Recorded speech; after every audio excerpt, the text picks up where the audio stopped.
I get the same question over and over again about lunar eclipses. How is a lunar eclipse possible on a flat Earth? First off, let's take a look. Lunar eclipse with this model. As you can see, the top portion of the moon should be illuminated and the bottom portion should be darkened. Just another image just representing the supposed orbit of the moon around the so-called ball Earth. Now, take a look here. Again, the top portion should be illuminated, the bottom portion darkened. At this angle, this perspective, again, the bottom portion should be darkened, the top should be illuminated. Now let's look at this video. Actually, I have two videos that I want to show recorded the same day from two separate locations, two different states. One from New Mexico and another from Illinois. First off, let's take a look at the footage right here from just north of Santa Fe, New Mexico, looking towards Los Alamos. For a better perspective, let's take a look here at the map. Again, just for reference, for Santa Fe, so it's the angle you're looking at right here. And as you can see, the upload date was December 10th, 2011. Okay? Let's take a look at the actual footage itself. Talks about the phenomenon of this eclipse. It's called the Selenelion event. Now let's take a look. Go to this part right here.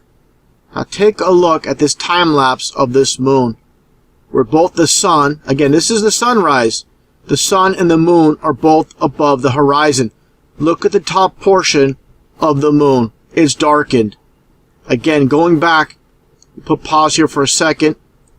Going back to this model, the top portion should be illuminated, of course, and the bottom portion darkened, and you're not getting that. You're getting the exact opposite. Okay? Let me play this again so you understand what's taking place here. So this definitely proves this is not caused by the so-called ball Earth. See this? It's clear as day. For all those people saying the lunar eclipse debunks the flat Earth, you're completely wrong. I'm going to let this video play once again.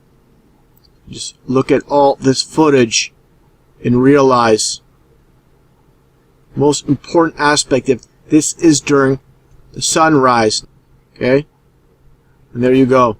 Now, taking a look here, I showed this before with this guy here in Illinois.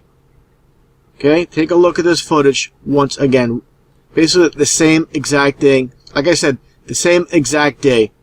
And they get the same exact results. 6:30 in the morning. It's about 18 degrees out here, and we're standing on top of Cahokia Mounds, just east of St. Louis.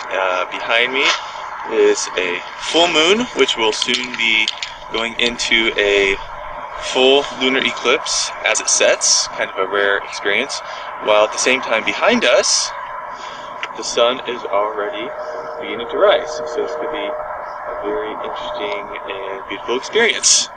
So it's about 6:55. And as you can see, we're getting a little bit brighter out here. You can see the shadow creeping across the moon. It's a little hard to see, I'm sure, in the camera, but in here we can see nice and clearly. It's about a third of the way covered. The moon's starting to turn nice and orange. Over my right shoulder, you can see downtown St. Louis and the nice early morning sun, which is getting very bright. The eastern horizon behind us. Yeah, we can maybe see it's practically day here yet. We still have the full moon out, which is slowly eclipsing. And it's still cold. Okay, so it's now about 7:04 a.m. And over my shoulder you probably cannot see anything, but through the stacks of the refinery back there we can just barely make out a little bit of the moon left. It's about 2/3 the way covered with earth shadow, and it's turning a sort of pale orange, pinkish color. But with the bright morning sun coming up, there's not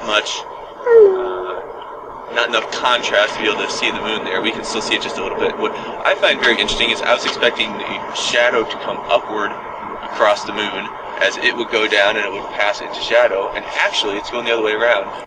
There you go. This is because the indoctrination from the school system, people just blindly accept and believe what the textbooks say. He's just trying to piece it all together, again, trying to rationalize everything so it fits along with what science says, which is an absolute lie. Again, science book, the school books, the Freemasons that put it all together, it's all about duality, the exact opposite of what we're told. Everything is the exact opposite of the actual truth that we're taught in the school system. Nothing but lies.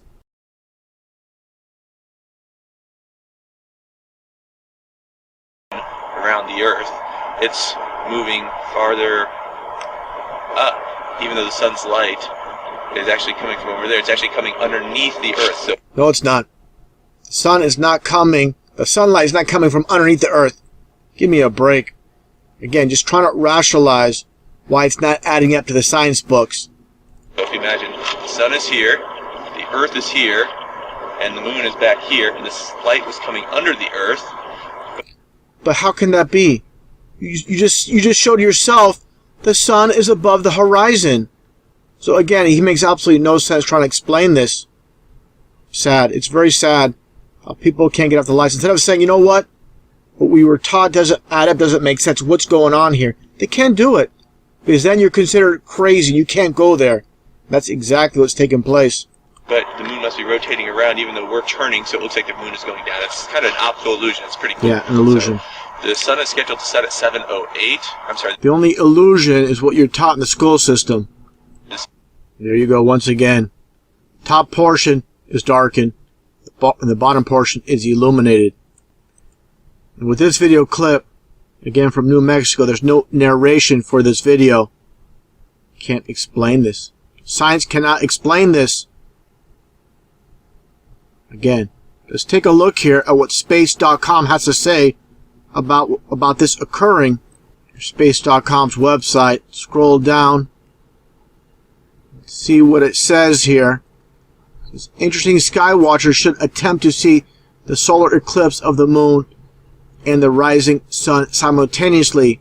The little used name for this effect is called Selenelion, a phenomenon that a celestial geometry says cannot happen. So there you go. They say it cannot happen. Why can it happen? Of course, because we don't live on a ball Earth. Now, taking a look at all these images provided by NASA over the years of the supposed ball Earth. Of course, I've covered this many times. None of this adds up. But 2012 in North America, look at the United States. Look how large it looks, look how big it looks in relation to the other so-called ball Earths. So what I'm getting at is this. For all those that try to debunk the flat Earth, before you even try to debunk the flat Earth, prove your ball Earth. And you can't, because all NASA has ever given us, again, is nothing but fakery. This is the foundation of your belief, and your foundation is crumbling when this is all you can provide. Complete joke, complete insult when you believe this is legitimate or this is real evidence or proof of anything. So once again, before you even start a debate on the flat Earth versus ball Earth, you got to prove your ball Earth. Till then, you have no debate.